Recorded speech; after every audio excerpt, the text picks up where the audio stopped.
everyone, this is Desuni Tumati. Welcome to my channel. If you're new here, please do consider subscribing to my channel for more content on food, travel and lifestyle. Many of you reached out to me asking about how to plan Singapore itinerary, and in that majority was for 5 days. So in today's video, I'll take you through how to plan your Singapore itinerary for 5 days, and in the end I'll even tell you how to cut it short in case you're traveling for 4 days and which places to add on if you're traveling for 6 or 7 days. And I'll even tell you about the nearest MRT stations and the food options that you can check out. So let's get started. First place that you can visit as soon as you step out of the arrival hall is the Rain Vortex in Jewel. It is the world's tallest indoor waterfall. Jewel is a shopping mall inside the airport which houses this spectacular waterfall. You can spend around 30 minutes to 1 hour here depending on your interest. From the airport, you can either take a bus, MRT or taxi to your hotel. If you're taking MRT, then you can take a SkyTrain from Terminal 1 to Terminal 3 where the MRT station is located. Terminal 3 is connected to Terminal 4 where you can find the buses. At the station, you can either buy Singapore Tourist Pass or an EasyLink card like this one. After reaching the hotel and resting for a bit, you can head out to explore the iconic downtown area. So first you can take MRT to Bayfront Station to explore Gardens by the Bay. Gardens by the Bay is a nature park spanning around 101 hectares of land, which is divided into 3 waterfront gardens: Bay South Garden, Bay East Garden and Bay Central Garden. There are many places to explore in the Gardens by the Bay, which might take an entire day. If you're short of time, you can consider visiting only popular places, which would take around 4 to 5 hours. The most popular places are Floral Fantasy. It is an indoor garden filled with beautiful flowers and blooms. It is a heaven for flower and nature lovers.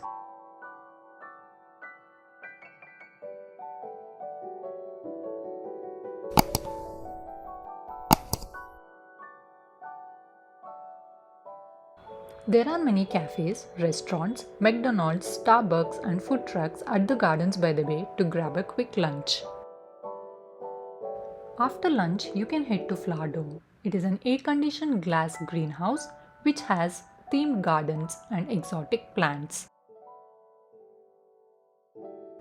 And next is the Cloud Forest. It is one of the world's tallest indoor waterfall.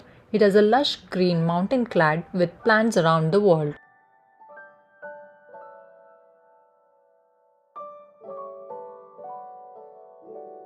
Super Tree Grove is man-made steel vertical gardens. There are a total of 18 super trees. These super trees are connected by an aerial walkway called OCBC Walkway. Next you can head to Art Science Museum. On the way you can stop by the famous Helix Bridge. This is a unique museum where art meets science. It would take maximum of 1 hour to explore this museum. Next you can head to the Bayfront area in front of the MBS Mall. The view of the beautiful skyscrapers of the financial district from here is amazing. You can even visit floating Louis Vuitton and floating Apple store. Next you can go to Shopee at Marina Bay Sands, which is a well-known shopping mall for luxury shopping. This mall has a small canal inside where you can take boat rides. Next is the Marina Bay Sands, an integrated resort which is well known for its luxury.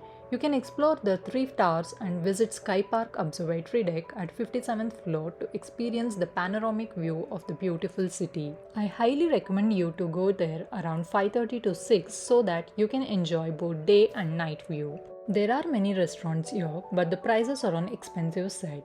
There's an Indian restaurant, Punjabi Grill, which you can try out. Then you can go back to Bayfront area in front of the mall. You get to see the night view of the Singapore Financial District and watch Spectra, the light and water show, which happens at 8 p.m. and 9 p.m. Later, you can go back to Super Tree Grove to experience the night view and watch the Garden Rhapsody show, which happens at 7:45 and 8:45 p.m.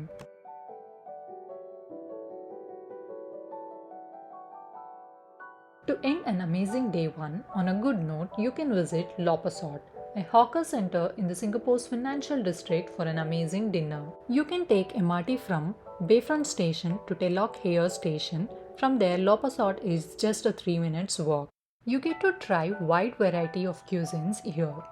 Outside the hawker center is the Satay Street. There are a few Indian restaurants and vegetarian restaurants too. On day 2, you can explore Sentosa, the man-made island. To reach Sentosa, you can either take bus or MRT to Harbourfront Station. This station is linked to Vivo City Mall. In the third floor of the mall, you can take a free monorail, that is Sentosa Express, to reach Sentosa Island. Or you can even take cable car from Harbourfront Station to reach Sentosa. There are many popular attractions in Sentosa Island. If you are short of time, you can skip a few places and visit the ones that you prefer. First, you can go to Sea Aquarium. It is one of the world's largest aquarium, featuring approximately 1,000 species. This opens at 10 am, so you can first explore this for 2 hours and then head to Universal Studios. Food and beverages are available inside, but they are on higher side, so it is better to carry your own food. Universal Studios opens at 12 pm. It is divided into 7 themed zones. You can pick up a map from the counter, which will help you to navigate and cover all the theme parks. If you visit in holiday season, it is better to buy Express Pass, as it will save you a lot of time. Most of the restaurants inside are still closed, hence you don't have many options available. And for vegetarians, the menu is very limited, and obviously the prices are on higher side. So it is better to carry some food and snacks. Universal Studios closes by 7 pm. After that, you can take Sentosa Express to Beach Station to watch Wings of Time show. It is a paid show, you can totally skip it if you are not interested. After the show, you can either spend some time by the beach and have dinner in any restaurants there. Or I would recommend you to head back and have dinner somewhere near to your hotel. On day 3, you can explore the neighborhoods of Singapore. To start with, you can take a MRT to Bugis Station. 400 to 500 meters from Bugis Station is the Kampong Glam neighborhood. Here is the most famous Sultan Masjid. Sultan Mosque is the biggest mosque in Singapore. Right in front of the Sultan Mosque is the colorful Arab Street, which is packed with Arab restaurants and shopping. After that, you can head to Aji Lane, which is a couple of streets next to Arab Street. Aji Lane is a colorful street with pretty boutiques, cool cafes and pubs. This place is very happening in the evenings, and I would highly suggest you to hang around here in the evenings if you have time to enjoy the vibe of the place. Next, you can head to Bugis Street, where you can indulge in wonderful shopping. It has plenty of options for shopping like Bugis Junction, Bugis Plus and Bugis Street Shopping. In between shopping, you can try out some famous fruit juices and food at any cafes or restaurants. Bugis Street Shopping is the best place to shop for souvenirs. After that, you can head to Little India for lunch. To reach here, you can take MRT from Bugis Station to Little India Station. As soon as you're out from the MRT station, you'll feel that proper vibe of India. The grocery market, jewelry stores, hotels and street shopping. Everything makes you feel like you're in India. The major attractions here are Veeramakali Amman Temple, Sri Srinivasa Perumal Temple, Tanteng Niha, Tekka Place and Mustafa Center for shopping. And the best part of Little India is you can enjoy authentic Indian food at restaurants. Few famous restaurants are MTR, Anand Bhavan, Komala Villas, Delhi 6, Shiv Sagar and Kailas Parbat. After that, you can take MRT from Little India to Clarke Quay. Clarke Quay is known for the best nightlife in Singapore.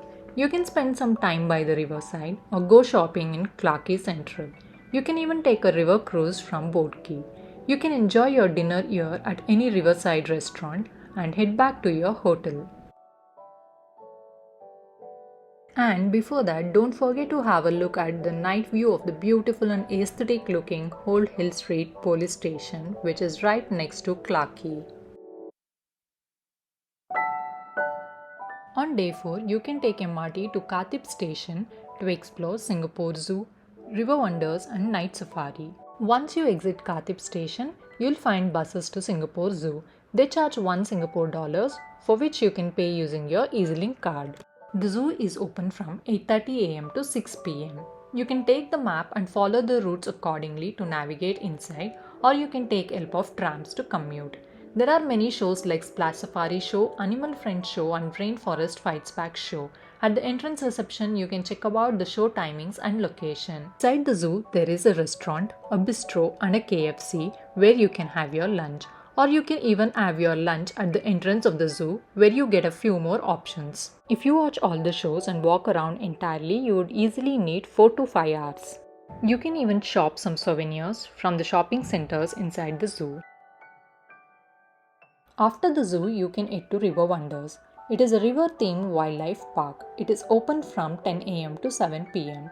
The speciality of River Wonders is the Amazon River Quest ride and Once Upon a River show. To cover everything in River Wonders, you will easily need 2 to 3 hours. If you wish to grab a quick snack or have food, there is a Mama Panda kitchen and Starbucks. After the River Wonders, you can head to Night Safari, which is open from 6:30 pm to 12 am. I would recommend you to go first to Creatures of the Night show and then take a tram ride around the safari, as it would be very crowded and you will have to wait for a long time to take a tram ride during the opening time. After the tram ride, if you are interested, you can take walking tours. If you would like to eat something, then there is a restaurant and an ice cream shop inside. It would easily take 2 to 3 hours for Night Safari. After this, you can either have your dinner there, or I would recommend you to get back and have dinner somewhere outside or near to where you stay, as I feel having 2 meals there is not worth the money and there are not many options available for vegetarians.